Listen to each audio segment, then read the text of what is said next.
عمران نے مسکراتے ہوئے کہا تو سب بے اختیار مسکرا دیے۔ جوڈی ہوٹل سراج میں اپنے کمرے میں بڑے بے چین سے انداز میں ٹہل رہا تھا۔ وہ بار بار ایک طرف بڑے ہوئے فون کی طرف دیکھتا اور پھر ٹہلنا شروع کر دیتا۔ اسے گاشیا کی طرف سے اطلاع مل گئی تھی کہ سینٹر کا سیکیورٹی آفیسر مارٹن اچانک سیکیورٹی ہیلی کاپٹر کے ذریعے وافا شہر اپنے کسی پراسرار بیماری کے لیے دوا لینے چلا گیا ہے۔ اس نے یہ اطلاع ملتے ہی وافا میں ہائر کیے گئے اپنے گروپ کو الرٹ کر دیا تھا کہ وہ مارٹن کو چیک کریں، کیونکہ جوڈی کے خیال کے مطابق سیکیورٹی آفیسر مارٹن کا اس طرح اچانک سینٹر سے فرار یقیناً علی عمران سے ہونے والی گٹھ جوڑ کی وجہ سے ہوا ہوگا۔ ابھی تک عمران اور اس کے ساتھیوں کے بارے میں اسے دارالحکومت سے بھی کوئی اطلاع نہیں ملی تھی، اور اب مارٹن کی وافا آمد سے وہ سمجھ گیا تھا کہ عمران اور اس کے ساتھی بھی یقیناً دارالحکومت سے وافا شفٹ ہو چکے ہوں گے۔ اس لیے اس نے یہاں کے ایک مقامی گروپ کو ہائر کر کے مارٹن کی نگرانی پر لگا دیا تھا۔ اس سے یقین تھا کہ مارٹن سے عمران ملاقات کرے گا، اور چونکہ عمران اور اس کے ساتھی میک اپ میں ہوں گے اس لیے انہیں یہاں تو ٹریس نہیں کیا جا سکتا، البتہ مارٹن کو ٹریس کر کے اس کے ذریعے عمران اور اس کے ساتھیوں کو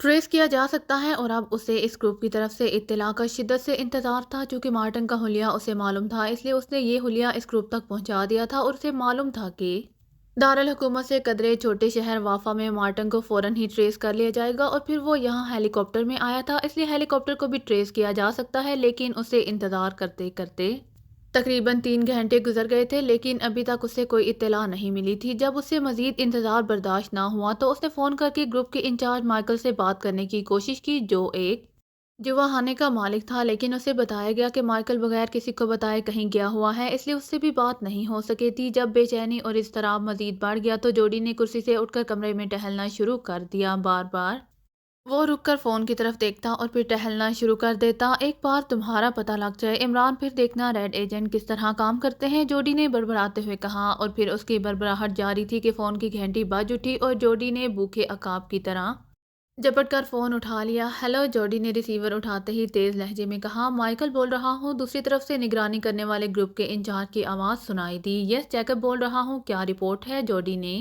امید بھرے لہجے میں کہا، ہم نے مارٹن کو ٹریس کر لیا ہے جناب۔ ہمیں اطلاع ملی ہے کہ مارٹن کو الخیر میڈیکل سٹور میں جاتے ہوئے دیکھا گیا ہے، لیکن یہ اطلاع بہت دیر بعد ملی۔ ہم جب وہاں گئے تو مارٹن وہاں موجود نہیں تھا۔ پوچھ گچھ پر معلوم ہوا کہ مارٹن کی طبیعت مینیجر کے آفس میں ہی شدید خراب ہو گئی تھی، کیونکہ جس دوا کے لیے وہ یہاں آیا تھا وہ دوا یہاں موجود نہیں تھی، اس لیے مینیجر نے دارالحکومت سے وہ دوا منگوانے کے انتظامات کیے، لیکن ظاہر ہے دوا شام کو آنی تھی اور وہ مارٹن موت کے قریب پہنچ گیا۔ اس کے بعد اچانک مینیجر کے مطابق 3 افراد اس کے پاس آئے، ان میں ایک کافرستانی تھا اور وہ سائنس کا ڈاکٹر بھی تھا، اور اس نے حیرت انگیز طور پر مارٹن کو سٹور سے عام ادویات حاصل کر کے انجیکشن لگایا، جس سے مارٹن نہ صرف ہوش میں آ گیا بلکہ ٹھیک ٹھاک ہو گیا، اور پھر مارٹن ان کے ساتھ چلا گیا۔ ہم نے مزید انکوائری کی تو پتہ چلا کہ یہ لوگ ایک جیپ میں گئے ہیں۔ ہم نے اس جیپ کو ٹریس کیا اور یہ جیپ ہمیں ذیشان ہوٹل کی پارکنگ میں کھڑی مل گئی۔ پارکنگ بوائے کے مطابق جیپ میں مارٹن کے ساتھ 3 افراد تھے، جن میں سے ایک پہلے ہوٹل میں چلا گیا جبکہ باقی 3 بعد میں اکٹھے گئے۔ میں ہوٹل کے اندر گیا اور وہاں سے پتہ چلا کہ ہوٹل ذیشان میں 2 عورتوں اور 3 مردوں نے کمرے بک کرائے تھے، اور پھر ان میں سے ایک آدمی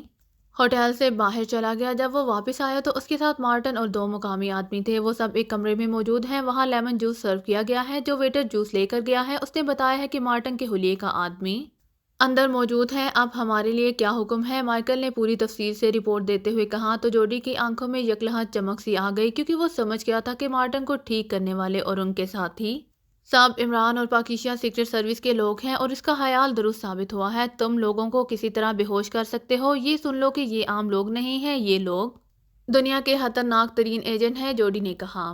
نہیں جناب، ہمارا کام تو نگرانی اور مخبری کا ہے، آپ جو کہہ رہے ہیں ایسے کام ہم نہیں کیا کرتے، مائیکل نے جواب دیتے ہوئے کہا۔ پھر یہاں کوئی ایسا گروپ بتاؤ جو اس کام میں ماہر ہو، جوڈی نے پوچھا۔ یہاں کا بلیک کوبرا گروپ ایسا ہے جو قتل و غارت اور بے ہوش کرنے کے کاموں میں ماہر ہے، اس کا چیف بھی بلیک کوبرا ہی کہلاتا ہے، وہ یقیناً آپ کے حسب منشا کام کرے گا، مائیکل نے جواب دیتے ہوئے کہا۔ اس کا فون نمبر بتاؤ اور پھر اسے فون کر کے خود ہی میرے متعلق بتا دو تاکہ میرا وقت ضائع نہ ہو، لیکن تم نے مسلسل مارٹن اور اس کے ملنے والے ہر آدمی کی نگرانی کرنی ہے، انہیں نظروں سے کسی صورت بھی اوجھل نہیں ہونا چاہیے اور نہ ہی انہیں نگرانی کا پتہ چلنا چاہیے، جوڈی نے کہا۔ نگرانی کی تو آپ فکر نہ کریں، وہ تو ہمارا کام ہے، البتہ بلیک کوبرا کو میں کہہ دیتا ہوں، لیکن وہ معاوضہ پیشگی لیتا ہے، جو معاوضہ طے ہوگا اس کا آدمی آ کر آپ سے لے جائے گا، اس کے بعد کام آپ کے حسب منشا ہوگا، آپ 10 منٹ بعد اسے فون کر دیں، نمبر میں بتا دیتا ہوں، مائیکل نے کہا، اور اس کے ساتھ ہی اس نے ایک نمبر بتا دیا۔ ٹھیک ہے، جوڈی نے کہا اور ریسیور رکھ دیا۔ کاش یہاں ریڈ ایجنٹ کا گروپ ہوتا تو لطف آ جاتا۔ ریسیور رکھ کر جوڈی نے کرسی پر بیٹھتے ہوئے کہا۔ پھر 10 منٹ بعد اس نے ریسیور اٹھایا اور نمبر ڈائل کرنے شروع کر دی۔ چونکہ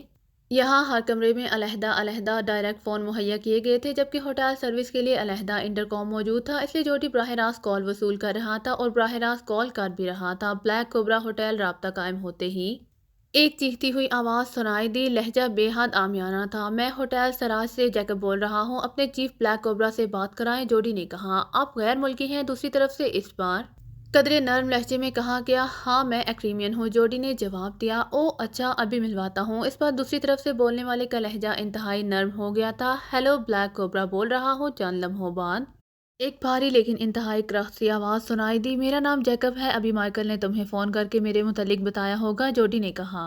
او ہاں، ابھی اس کا فون آیا تھا۔ کیا کام ہے آپ کا؟ کھل کر بتائیں، بلیک کوبرا نے کہا۔ چند کافرستانی ایجنٹ ہیں، وہ ہوٹل ذیشان میں رہائش پذیر ہیں، میں انہیں بے ہوش کرا کر اپنے خاص اڈے پر منگوانا چاہتا ہوں، لیکن یہ کام انتہائی احتیاط اور مہارت سے ہونا چاہیے کیونکہ یہ لوگ حد درجہ خطرناک لوگ ہیں، جوڈی نے کہا۔ بلیک کوبرا سے زیادہ خطرناک تو اس دنیا میں آج تک کوئی پیدا نہیں ہوا، لیکن یہ بے ہوش کرنے اور پھر اغوا کر کے پہنچانے میں تو خاصا وقت ضائع ہوگا۔ کیوں نہ انہیں گولیوں سے اڑا دیا جائے، ہوٹل ذیشان کو ہی بموں سے اڑا دیا جائے، یہ آسان ہے اور کم وقت میں یہ کام ہو جائے گا، بلیک کوبرا نے بڑے فاخرانہ لہجے میں کہا۔ نہیں، میں نے ان سے ضروری پوچھ گچھ کرنی ہے، اس لیے میں انہیں بے ہوش کرانا چاہتا ہوں، جوڈی نے کہا۔ کتنے آدمی ہیں اور ہوٹل کے کس کمرے میں ہیں؟ بلیک کوبرا نے کہا۔ تفصیل تمہیں مائیکل بتا سکتا ہے، وہی ان کی نگرانی کرا رہا ہے۔ بہرحال 5-6 افراد ہیں، جن میں 2 عورتیں بھی ہیں، جوڈی نے کہا۔ کہاں پہنچانا ہے انہیں؟ بلیک کوبرا نے پوچھا۔ مرغاب روڈ پر ایک عمارت ہے جہاں گورنیا نامی قہوہ خانہ ہے، اس قہوہ خانے کے مالک امین گوری کے ذریعے ان لوگوں کو اس قہوہ خانے کے نیچے بنے ہوئے تہخانوں میں پہنچانا ہے، جوڈی نے کہا۔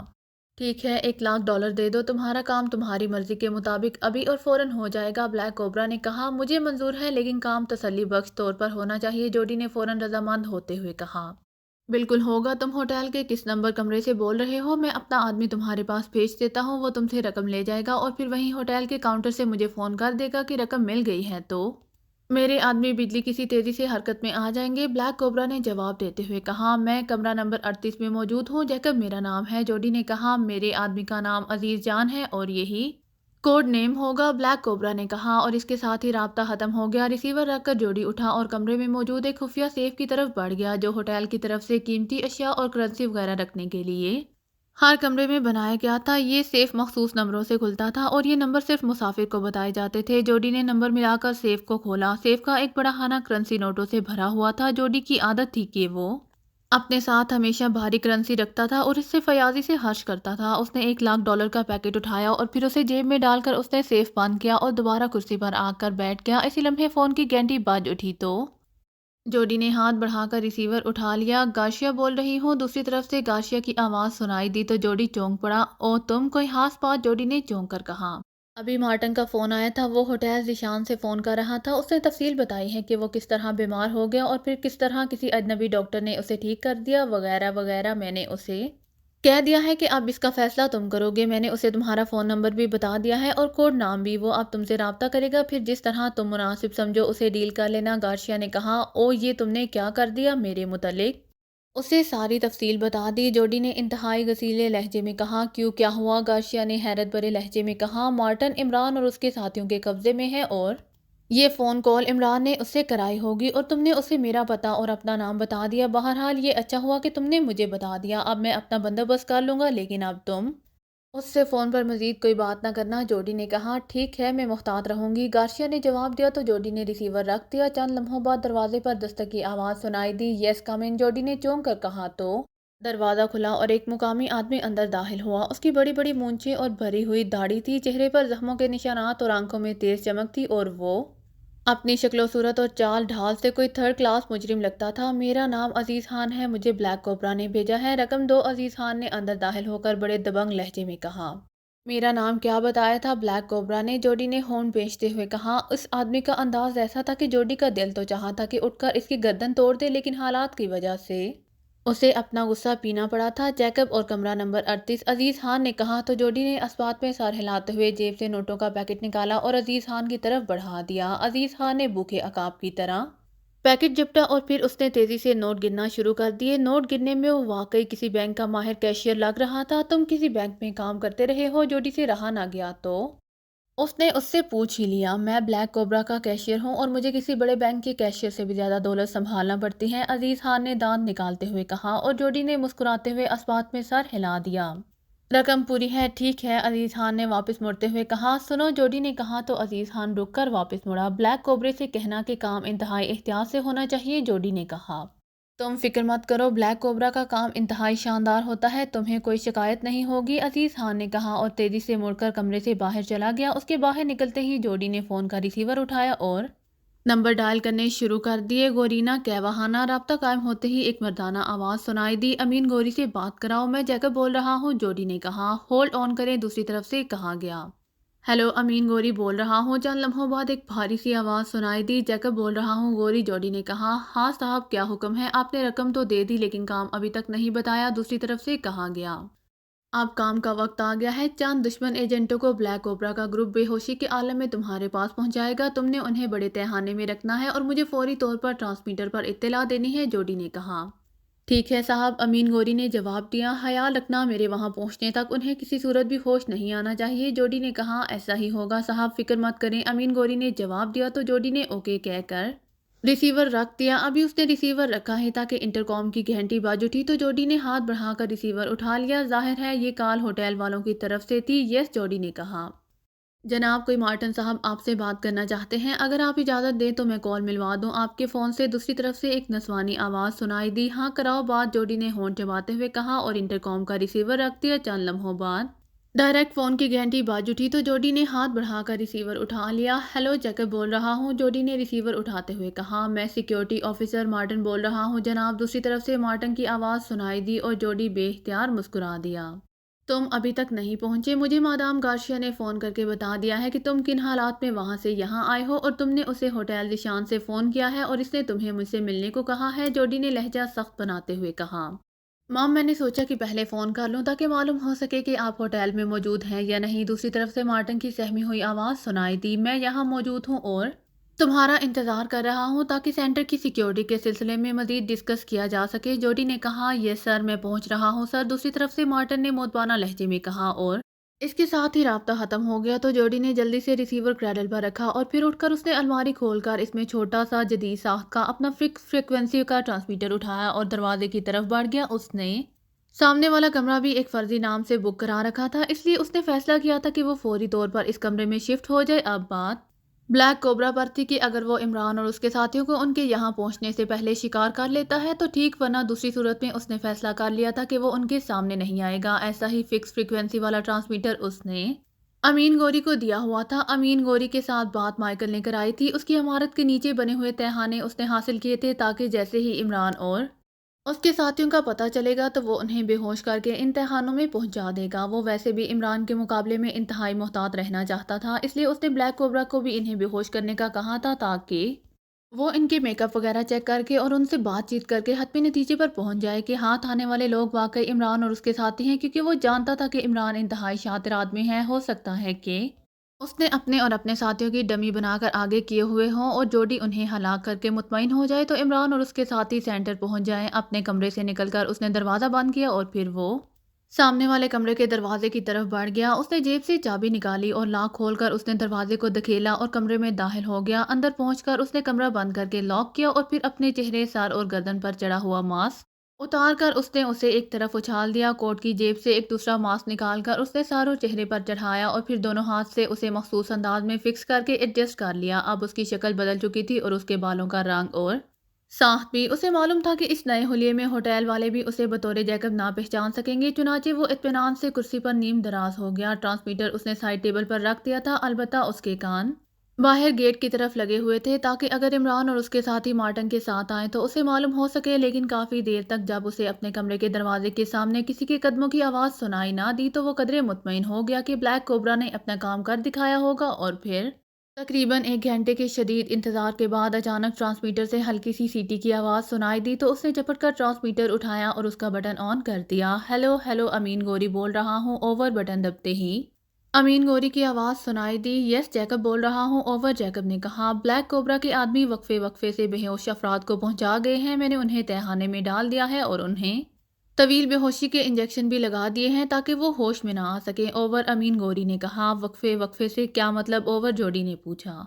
پہلے اس کے آدمی 3 مقامی افراد کو چھوڑ کر گئے۔ انہوں نے بتایا کہ یہ تینوں افراد ہوٹل سے نکل کر پارکنگ میں موجود جیپ میں بیٹھ رہے تھے کہ بلیک کوبرے کے آدمیوں نے انہیں بے ہوش کر دیا اور پھر اٹھا کر انہیں یہاں لے آئے، اور ان کے باقی ساتھی چونکہ کمرے میں ہی ہیں اس لیے انہیں بعد میں لایا جائے گا، اور پھر آدھے گھنٹے بعد وہ 2 عورتوں اور 2 مردوں کو بے ہوشی کے عالم میں چھوڑ گئے ہیں۔ ان کا کہنا ہے کہ آپ کو بتا دیا جائے کہ دونوں گروپوں کی نشاندہی مائیکل نے ہی کی ہے، اوور۔ امین گوری نے کہا، ٹھیک ہے میں پہنچ رہا ہوں، اوور اینڈ آل۔ جوڈی نے مسرت بھرے لہجے میں کہا، اور ٹرانسمیٹر بند کر کے وہ تیزی سے اٹھا اور اس نے ایک بار پھر اپنے سر اور چہرے پر موجود ماسک اتارا اور پہلے سے اترا ہوا ماسک اٹھا کر اسے سر اور چہرے پر چڑھا دیا، ایک بار پھر دونوں ہاتھوں سے تپتپانا شروع کر دیا۔ چند لمحوں بعد اس کے ہاتھ رکے تو وہ اب جیکب والے حلیے میں تھا۔ اس نے اتارا ہوا ماسک اٹھا کر اسے بند کر کے جیب میں ڈالا اور پھر ٹرانسمیٹر اٹھا کر دروازے کی طرف بڑھ گیا۔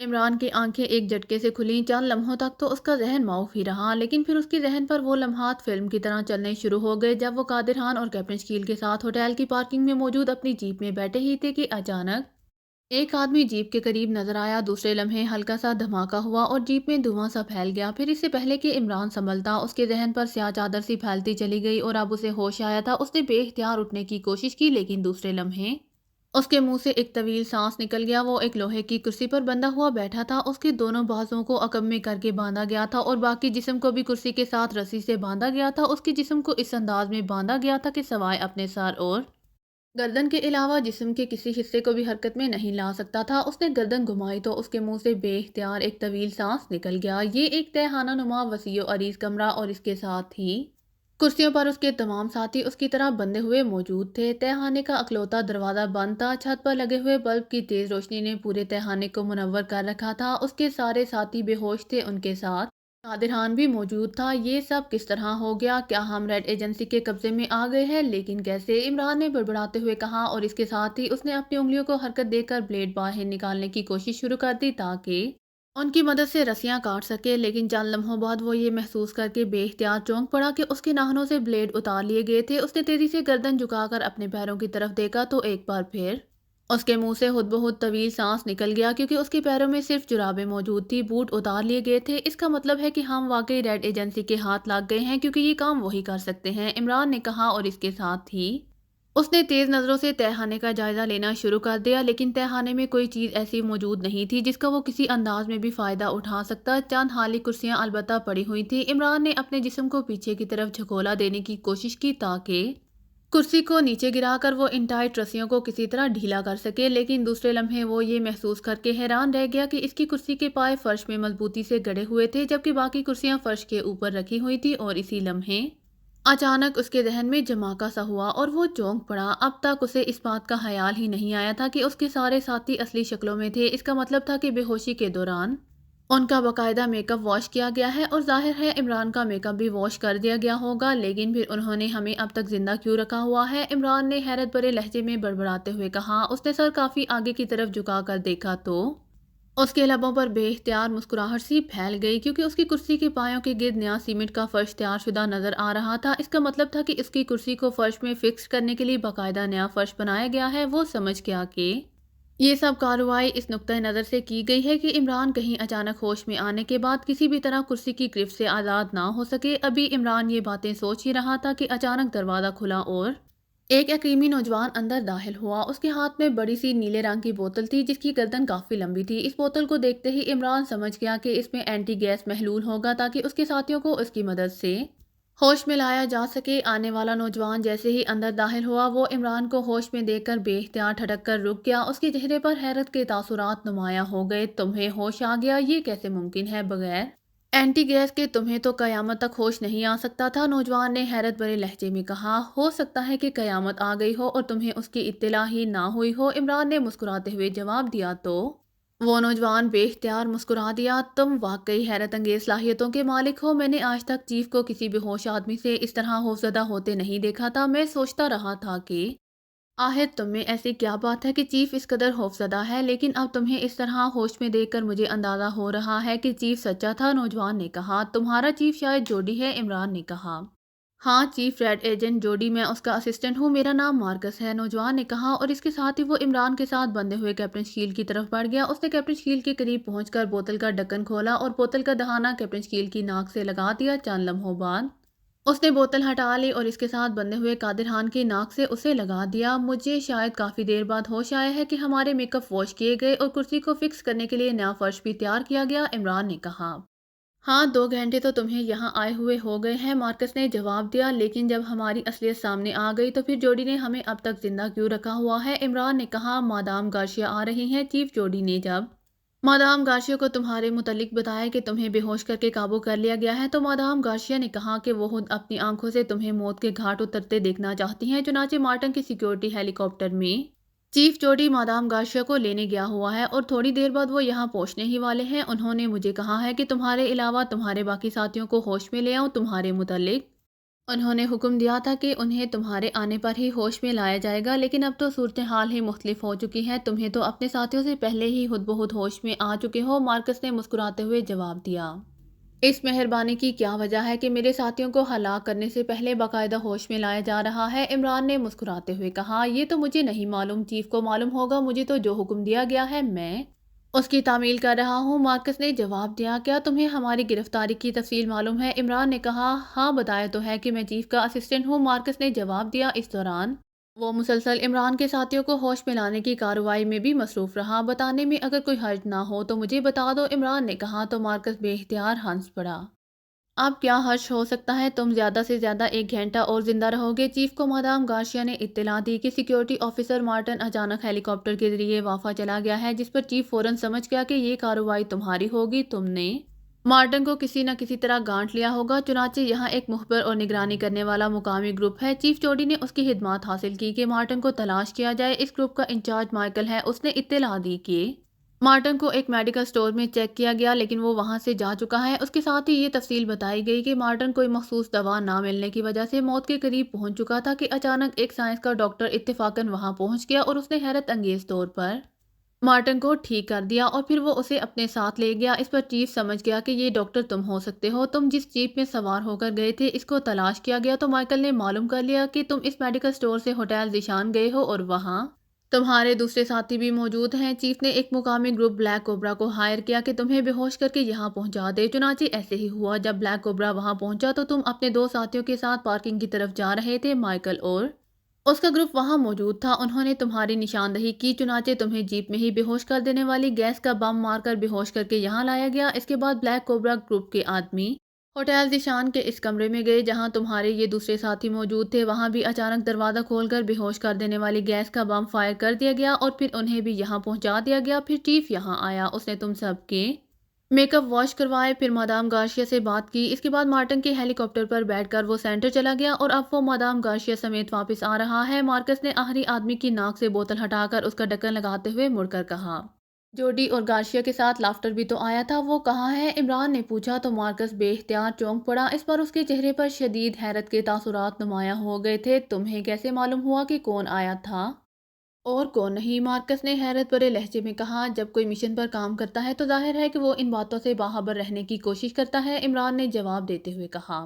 لافٹر ایک اور علاقے میں تھا، چیف نے اسے بھی وہاں سے بلا لیا ہے، وہ بھی یہاں ابھی پہنچنے ہی والا ہوگا، مارکس نے جواب دیا۔ اور مارٹن کا کیا ہوا، عمران نے کہا۔ اسے گولی مار دی گئی ہے، مارکس نے جواب دیا، اور اس کے ساتھ ہی وہ تیزی سے مڑا اور دروازہ کھول کر باہر نکل گیا۔ اس کے عقب میں دروازہ بند ہو گیا، لیکن عمران نے دیکھا کہ دروازے کی دوسری طرف سیڑھیاں اوپر کی طرف جا رہی تھیں، اس کا مطلب تھا کہ یہ واقعی ایک تہخانہ ہے، حالانکہ عمران نے پہلے ہی اس کی ساخت دیکھ کر اندازہ لگا لیا تھا، لیکن اوپر جاتی ہوئی سیڑھیاں دیکھ لینے کے بعد وہ کنفرم ہو گیا تھا۔ عمران کا ذہن تیزی سے اپنے بچاؤ کے راستے تلاش کر رہا تھا، لیکن جوڈی نے واقعی اسے ہر لحاظ سے بے بس کر دیا تھا۔ اسی لمحے اسے اپنے قریب بیٹھے ہوئے کیپٹن شکیل کی کراہ سنائی دی اور پھر تھوڑے وقفے سے وہ سب ہوش میں آتے چلے گئے۔ اس کے بعد ظاہر ہے عمران کو ان سب کے سوالوں کے جواب اور وہ ساری تفصیل بتانی پڑی جو اس نے مارکس سے پوچھی تھی۔ تو تم نے اب تک رسیاں نہیں کاٹی کیوں، جولیا نے کہا۔ میرے ناخنوں سے بلیڈ اور پیروں سے بوٹ اتار لیے گئے ہیں، عمران نے جواب دیا۔ اس کا مطلب ہے کہ جوڈی آپ کے متعلق اچھی طرح جانتا ہے، صفدر نے مسکراتے ہوئے کہا۔ ہاں، اسی لیے تو اس نے بالوں پر بھی کاٹ دیے ہیں تاکہ میں اپنی پرواز کا مظاہرہ نہ کر سکوں، عمران نے مسکراتے ہوئے جواب دیا۔ تو پھر آپ؟ جولیا نے کہا۔ پھر کیا؟ تم سب اپنے اپنے جسموں کو حرکت دے کر رسیاں ڈھیلی کرنے کی کوشش کرو اور اپنے بازو بھی چھڑوانے کی کوشش جاری رکھو۔ اگر زندگی ہے تو کوئی نہ کوئی راستہ ضرور نکل آئے گا، عمران نے مسکراتے ہوئے کہا، اور اس کے ساتھ ہی اس نے خود بھی آگے کی طرف جسم کو جھٹکے دینے شروع کر دیے، لیکن نائلون کی باریک اور انتہائی مضبوط رسی باوجود زبردست کوشش کے ذرا سے بھی ڈھیلی نہ ہو پا رہی تھی۔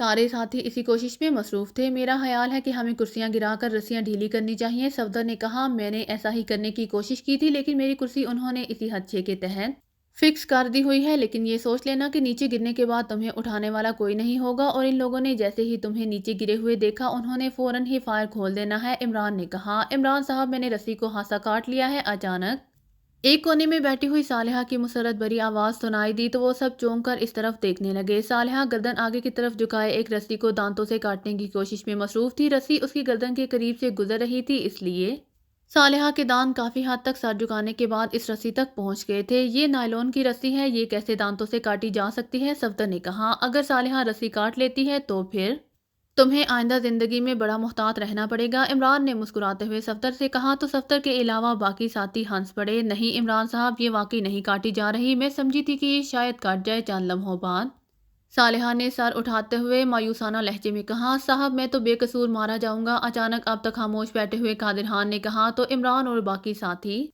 بے اختیار چونک پڑے۔ موت کسی کا قصور یا اس کا بے قصور ہونا نہیں دیکھا کرتی قادر خان، اب جو کچھ ہمارے ساتھ ہوگا وہی تمہارے ساتھ بھی ہوگا، بہرحال فکر مت کرو، مارنے والے سے بچانے والا زیادہ طاقتور ہوتا ہے، عمران نے اسے تسلی دیتے ہوئے کہا، کیونکہ اس کا چہرہ بتا رہا تھا کہ وہ واقعی بے حد خوفزدہ ہو رہا ہے۔ اور پھر اس سے پہلے کہ قادر خان کوئی بات کرتا، اچانک دروازہ کھلا اور مارکس کے ساتھ ایک مقامی آدمی اندر داخل ہوا۔ اس کا چہرہ اور انداز بتا رہا تھا کہ اس کی تعلق زیر زمین دنیا سے ہے۔ گوری گوری، میں قادر خان ہوں، میری جان بچا لو۔ ان کے اندر داخل ہوتے ہی قادر خان نے چیخ چیخ کر اس مقامی آدمی سے کہنا شروع کر دیا تو وہ آدمی بے اختیار اچھل پڑا۔ اس کے چہرے پر انتہائی حیرت کے تاثرات ابھر آئے تھے۔ قادر خان، تم اور یہاں ان کے ساتھ؟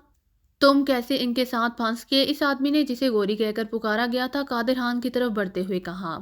مجھے انہوں نے ضلع کوچک میں رہنمائی کے لیے ہائر کیا تھا، میرا ان سے کوئی تعلق نہیں ہے، میری جان بچا لو۔ گوری، تم تو میرے دوست ہو، تمہیں خدا کا واسطہ بچوا دو میری جان، ابھی میں مرنا نہیں چاہتا، قادر خان نے انتہائی منت بھرے لہجے میں کہا۔ مرنا تو کوئی بھی نہیں چاہتا قادر خان، لیکن میں مجبور ہوں، بہرحال میں صاحب سے درخواست کروں گا، آگے ان کی مرضی، میں تو ان دونوں عورتوں کو دیکھنے آیا ہوں۔ مارکس نے ان کی خوبصورتی اور جوانی کی بڑی تعریف کی تھی، میں نے کہا دیکھوں تو صحیح کہ آخر یہ کون سی پریاں ہیں، لیکن اب انہیں دیکھ کر مجھے مارکس کی بات پر یقین آ گیا ہے، یہ واقعی انتہائی خوبصورت مال ہے، گوری نے کہا۔ آؤ اب چلیں، چیف کسی بھی لمحے پہنچنے والا ہے، مارکس نے بڑے فاتحانہ لہجے میں کہا۔ کیا ایسا نہیں ہو سکتا کہ تمہارا چیف ان دونوں کو ہلاک کرنے کی بجائے میرے حوالے کر دے؟ گوری نے مڑتے ہوئے مارکس سے مخاطب ہو کر کہا۔ بات کر کے دیکھ لینا، جواب تمہیں خود ہی مل جائے گا، مارکس نے طنزیہ لہجے میں کہا، اور اس کے ساتھ ہی وہ دونوں دروازہ کھول کر سیڑھیاں چڑھتے ہوئے ان کی نظروں سے غائب ہو گئے اور دروازہ ان کے عقب میں ایک بار پھر بند ہو گیا۔ یہ گوری کون ہے قادر خان؟ عمران نے قادر خان سے مخاطب ہو کر کہا۔ اس کا نام امین گوری ہے، اس کا کہوہ خانہ ہے گوری کہوہ خانہ، اور یہ یقیناً اس کہوہ خانے کا تہہ خانہ ہے، کیونکہ میں نے سنا تھا کہ گوری کہوہ خانے کے نیچے بڑے بڑے تہہ خانے ہیں۔ امین گوری اسلحہ کا بہت بڑا ڈیلر ہے، یہ مال خرید کر ان تہہ خانوں میں اسٹاک کر لیتا ہے اور پھر اسے دوسری پارٹیوں کے پاس انتہائی کثیر منافع پر فروخت کرتا ہے، بہادرستان کا بڑا مشہور آدمی ہے یہ، قادر خان نے جواب دیتے ہوئے کہا۔ کردار کے لحاظ سے یہ کیسا آدمی ہے؟ عمران نے پوچھا۔ حد درجہ عیاش آدمی ہے، مجھے یقین ہے کہ وہ تمہاری ان دونوں عورتوں کو حاصل کرنے کی پوری کوشش کرے گا، قادر خان نے جواب دیا، اور عمران نے اس بات میں سر ہلا دیا۔ عمران صاحب، کیا ہم باتیں ہی کرتے رہ جائیں گے؟ ہمیں بچاؤ کے لیے کچھ نہ کچھ تو بہرحال کرنا ہے، صفدر نے انتہائی سنجیدہ لہجے میں کہا۔ ایک ترکیب میرے ذہن میں آئی تو ہے، سامنے دیوار کے ساتھ 5-6 کرسیاں پڑی ہوئی ہیں، اگر کسی طرح ان کرسیوں کو استعمال کیا جا سکے تو بات بن سکتی ہے، اچانک کیپٹن شکیل نے کہا تو وہ سب چونک پڑے۔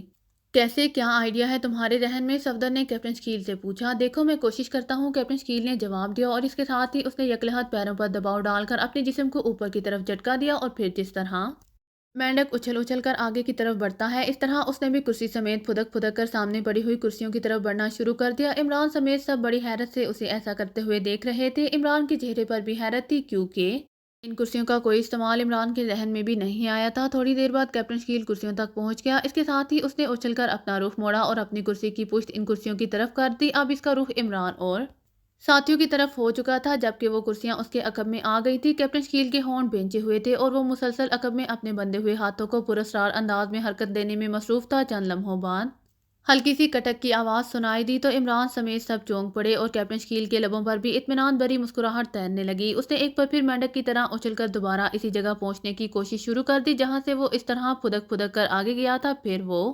اپنی جگہ پر پہنچ کر اس نے دوبارہ اپنا رخ موڑا اور اب وہ قطار میں پہلے کی طرح بیٹھ چکا تھا۔ کیا ہوا؟ یہ کٹک کی آواز کیسی تھی؟ صفدر نے حیرت بھرے لہجے میں پوچھا۔ میرے ذہن میں ایک اسکیم آئی تھی، اس کا ابتدائی مرحلہ تو کامیاب ہو گیا ہے، اب دیکھو، کیپٹن شکیل نے مسکراتے ہوئے جواب دیا۔ اور پھر اس سے پہلے کہ ان کے درمیان مزید کوئی بات ہوتی، اچانک دروازہ ایک دھماکے سے کھلا اور ایک عورت اور 3 مرد اندر داخل ہوئے اور عمران انہیں دیکھ کر بے اختیار مسکرا دیا۔ ان میں سے ایک ریڈ ایجنٹ جوڈی تھا اور عمران اسے پہچانتا تھا، جبکہ ایک وہی مارکس تھا اور تیسرا آدمی اس کے لیے اجنبی تھا۔ اس طرح وہ عورت بھی اس کے لیے اجنبی تھی۔ ہیلو عمران، مجھے مارکس نے بتایا ہے کہ تمہیں پہلے ہی خود بخود ہوش آ گیا تھا، جوڈی نے اندر داخل ہوتے ہی مسکراتے ہوئے کہا۔ پہلے شریف آدمیوں کی طرح اپنے ساتھیوں کا تعارف کراؤ جوڈی، پھر باتیں ہوں گی۔ چیف ریڈ ایجنٹ بن جانے کا یہ مطلب تو نہیں کہ تم اخلاق و آداب ہی بھول جاؤ، عمران نے مسکراتے ہوئے کہا۔ چلو ٹھیک ہے، تعارف ہی ہو جائے۔ میرا نام تو تم جانتے ہو کہ جوڈی ہے، جبکہ یہ میرے ساتھی گارشیا اور لافٹر ہیں، یہ بھی ریڈ ایجنٹس ہیں، اور یہ میرا پرسنل اسسٹنٹ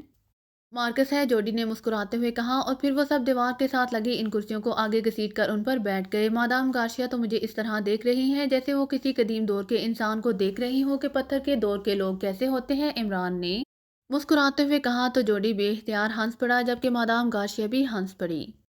اگر آپ کو میری ویڈیو پسند آئے تو please like, share and subscribe کرنا مت بھولیے گا۔ جزاک اللہ۔